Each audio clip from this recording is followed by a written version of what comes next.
அன்பும் கருணையும் நிறைந்த எங்கள் தந்தையான இறைவனை, இந்த நாளின் முடிவில் உமது திருப்பாதங்களில் நாங்கள் அமைதியுடன் வந்து நிற்கின்றோம். உமது திருவுளத்திற்கு ஏற்ப நாங்கள் கேட்பின் நீர் எங்களுக்கு செவிசாய்க்கின்றீர் என்ற உமது வார்த்தையின் மீது உறுதியான நம்பிக்கையோடு இந்த இரவை உமக்கு ஒப்படைக்கின்றோம். எங்கள் ஜெபங்கள் சுயநலத்தின் குரலாக அல்ல, உமது திருவுளத்தின் ஒளியாக மாற கற்றுத்தாரும். நாங்கள் கேட்பது அனைத்தும் உமது சித்தத்தோடு இணைந்திருக்க எங்கள் இதயங்களை வடிவமைத்தருளும். ஆண்டவரே, எங்கள் குடும்பங்களை நினைவுகூரும்.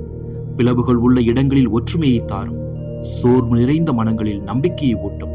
கவலை, பயம், எதிர்கால அச்சம் எங்கள் வீடுகளில் தங்க இடம் பெறாமல் உமது சமாதானம் காவலாய் நிற்கச் செய்யும். இரவு நேரங்களில் எங்கள் எண்ணங்கள் அலைபாயும் போது இறைவன் கேட்கிறார் என்ற உறுதி எங்களை தாங்கட்டும். நாம் கேட்பவற்றை பெறுவோம் என்ற விசுவாசம் எங்கள் தூக்கத்தை அமைதியாக்கட்டும். அன்பின் ஆண்டவரே, நீர் நிறுவிய ஒரே பரிசுத்த கத்தோலிக்க திருத்தூதர் வழிவரும் திருச்சபையை அன்புடன் ஏற்றுக்கொள்ளும் அருளை எங்கள் மக்களுக்கு வழங்கும்.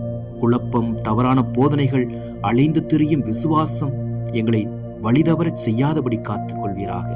மற்றவர்களை இகழாமல் மற்ற மதங்களையும் மனிதர்களையும் மதித்தபடியே உண்மையின் நிறைவை உமது திருச்சபையில் இருப்பதை அடக்கத்தோடும் தெளிவோடும் உணர்ந்து வாழ வரம் தந்தருளும். ஆண்டவரே, உம்மை தேடி வெளியில் அலைவதற்கு பதிலாக உமது இல்லமான திருச்சபையின் மடியில் ஓய்வு கொள்ளும் மக்களாக எங்களை மாற்றும். இந்த இரவை எங்கள் ஆன்மா, உடல், மனம் அனைத்தையும் உமது பாதுகாப்பில் வைத்து நாங்கள் உறங்கச் செல்கின்றோம். தூதர்களால் எங்களை சூழ்ந்து காத்தருளும். நாளை புதிய நம்பிக்கையோடு உம்மை புகழ எங்களை எழுப்பி அருளும். நீர் கேட்கின்றீர், நீர் அருளுகின்றீர், நீர் எங்களை விட்டு விலகாத தந்தை என்ற உணர்வோடு, உறுதியான நம்பிக்கையோடு இந்த ஜெபத்தை ஏறெடுக்கின்றோம். ஜெபம் கேளும் நல்ல பிதாவே. ஆமென்.